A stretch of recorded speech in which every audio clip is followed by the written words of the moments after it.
मध्य प्रदेशातील बुरहानपूरच्या आसिरगड किल्ल्यावर मुघलकालीन संपत्ती पुरून ठेवल्याची छावा चित्रपटानंतर अफवा।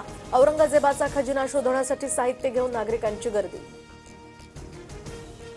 काँग्रेसची मस्साजोग ते बीड सद्भावना यात्रा, तर आज आणि उद्याच्या सद्भावना यात्रेमध्ये परभणी जिल्ह्यातील नागरिकांना सहभागी होण्याचंही आवाहन।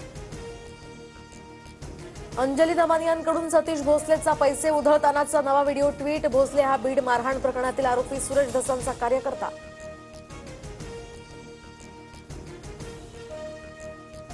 आयकर विभाग दखल घेईल का? सतीश भोसलेच्या पैसे उधळतानाच्या व्हिडिओ नंतर सुप्रिया सुळेंचं ट्विट।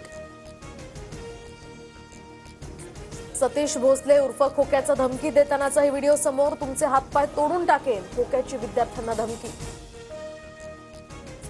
सतीश भोसले हरणाची शिकार करायचा, हरणाच्या शिकारीसाठी सतीश भोसलेनं मारहाण सुद्धा केली, टीपी मुंडेंचा आरोप।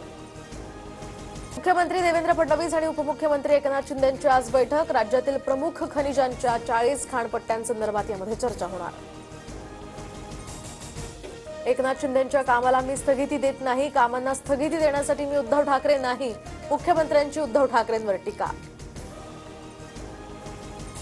सत्तेसाठी 2019ला हिंदुत्व सोडलेल्यांनी छत्रपतींशी तुलना करणं अयोग्य। टुरिस्ट म्हणून येतात आणि सभागृहाबाहेर आरोप करून जातात, नाव न घेता शिंदेंचा विधान परिषदेत उद्धव ठाकरेंवर निशाणा।